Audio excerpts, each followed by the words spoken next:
Durante o mês de fevereiro, nós fizemos uma revisão de quase tudo que a gente aprendeu em geografia até aqui. A partir dessa aula, nós já vamos começar a matéria do 9º ano. E para início de conversa, nós vamos falar da União Europeia, principalmente da formação, como se formou esse grande bloco que domina quase todo o mundo. Após a Segunda Guerra Mundial, apesar de grandes divergências e rivalidade, a Europa terminou praticamente destruída, enfraquecida.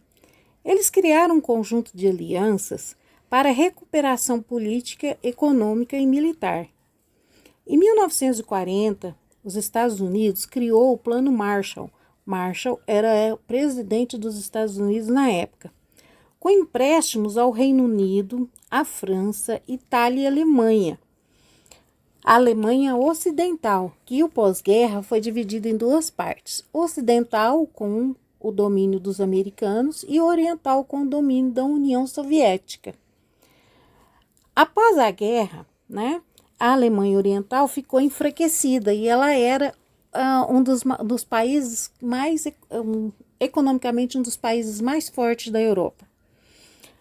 Durante esse período, são criados os acordos de Belarus, que é um país da Europa, que era formado pela Holanda, Luxemburgo e Bélgica.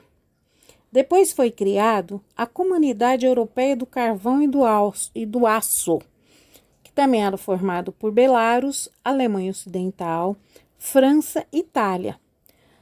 Como a criação desses dois acordos trouxe muita força para esses países, eles decidiram então criar o Mercado Comum Europeu,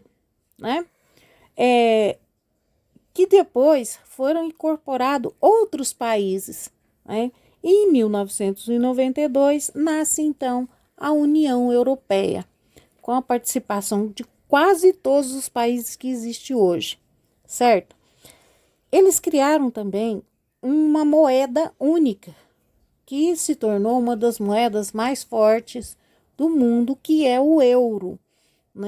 Ela disputa com os Estados Unidos a dominação econômica no mundo.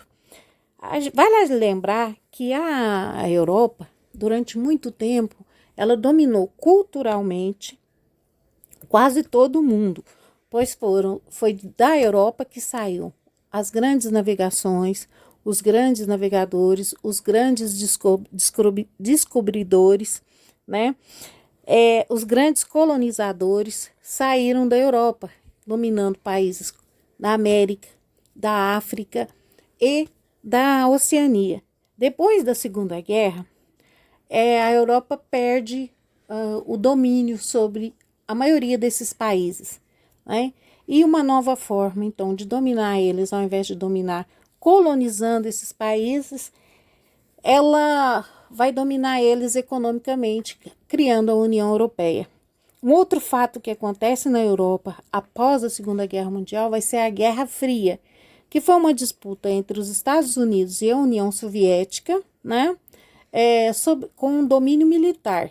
Então ficava um ameaçando o outro, que os Estados Unidos iam soltar uma bomba primeiro na União Soviética, e a União Soviética ia soltar uma bomba primeiro nos Estados Unidos, e durante muito tempo eles ficaram nessa disputa, dominando economicamente alguns países, dominando politicamente, com influência política, com influência comercial e uma influência militar, certo?